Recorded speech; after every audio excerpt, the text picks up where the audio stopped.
Testing 1, 2. This is an interview with Lillie Mae Moultrie in 2020, February 19th. Can you state your full name for the record, nice and loud for the people? Lillie Mae Gadsden Moultrie. What year were you born? I was born in 1941. Okay. And what is the name of the street and city you were born in? I was born on Noonan Street in Charleston, South Carolina. Okay, so for the first 10 years of your life, from 1941 to 1951, what was it like growing up in that environment, in that home, going back and forth to school, just one at a time? What was it like growing up then? Well, and we didn't stay, we moved away from Noonan Street when I was about 3. It was only me and my brother. And then we moved on Rutledge Avenue. And well, my sister was born, I had 2 sisters that was born on Rutledge Avenue. And this is Rutledge Avenue near Ray Street in Charleston. And it was fun. You know, we played out in the dirt. We played marble. We played jump rope. We made our little doll by putting rope inside the soda bottle and, let out the hair. So that was our doll baby hair. Okay. And we played with the kids across the street. We had people live, because we lived in the front. It was a two-story house. So we had people in the back. We had people live over us. We lived downstairs. There was a beauty shop in front. And so we played right there on the street. You know, we couldn't cross, at that time we couldn't cross the street. So we played on the street. Maybe kids lived 2 doors down, so you're back and forth on the same side of the street. We sit in the dirt. We played in the dirt. Yeah. So it was fun. Segregation was there, but then we didn't worry about it then because we didn't know any difference. Yeah, and you were roughly 6, 7, 8 around this time? I was about 4, 5, 6, because my baby sister and my 2 younger sisters was born there on Rutledge Avenue. I remember the youngest one when she was born there. I remember that. Okay, that's Celestine. That's Celestine, my youngest sister. So in the house, it was you, your 2 sisters, and your brother? And my brother. And then later on, my mother had a daughter that was born before she was married named Betty. So Betty came to live with us. Maybe when I was like about 10, Betty came and lived with us. Okay, so if you ask somebody who was the bad child, it's never them. So it's always somebody else. So who was the bad child of you? Well, we weren't bad because we didn't get, people don't believe it, but we didn't get beaten. My daddy would scream and holler when he wanted you to do something, but my mother would just tell you, and she was so soft, and you do what she did. But I had a sister, Frances, and I was always the one that had to clean. My mother, my father was there working. And my mother was working, so I was the oldest one till Betty moved with us. So me and Frances would always clash. How old were you when Betty came? I think Betty must have came when I was about 9 or 10. Okay. But I was the oldest, so Frances was under me, and then it was Junior. My brother was in the middle. Okay. And me and Frances would clash because I would tell her what to do, and she would always say, "You're not my mother, you don't tell me what to do." So we always end up wrestling and me trying to make her do like wash dishes. It's your turn to wash dishes. I'm washing those dishes, you're not my mother. And she'd run up the house and go upstairs to this lady house. And I just had a hard time making her do. But that was the only thing, was when my mother then was out and I had to. You had to be the boss. She had to share. Yeah, I had to share the work with me. That's and she would give me a hard time. Do you think that shaped you as far as being a leader? Because years later you would take that position. I don't know. I don't know if that one, because I was kind of shy outside. But I don't know. It was. I don't know. It might have been.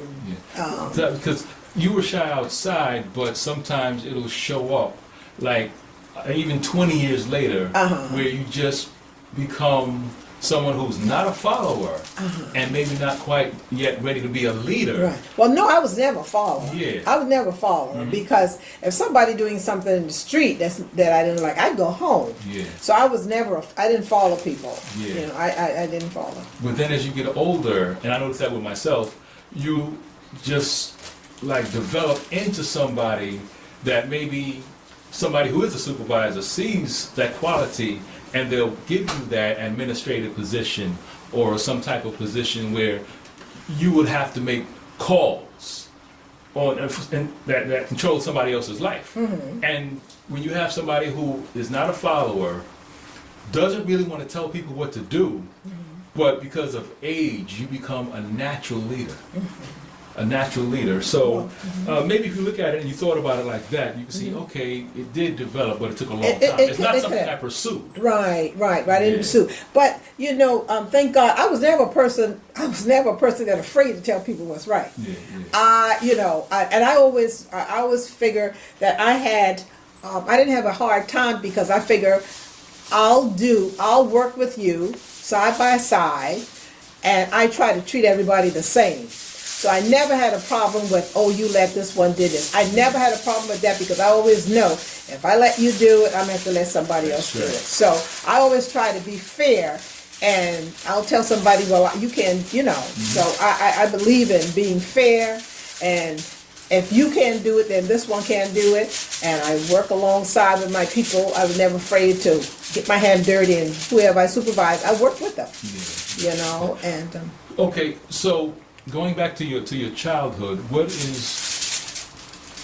one of your favorite memories as a child? Well, we used to, on Christmas time, we didn't have much money, but we would always get Union number 5 skate and a pair of jeans because at that time we didn't wear jeans like they wear now.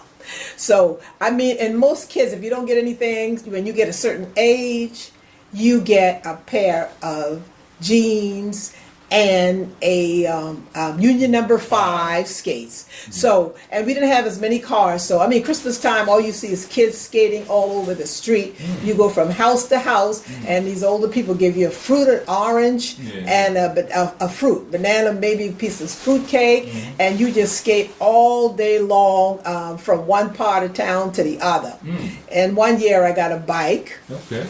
Yeah, my dad bought me my first bike. But being so close in age to Francis, were you the only one who got a bike? I got a bike, I remember that years, but then I had to share. Me and my sister shared a bike.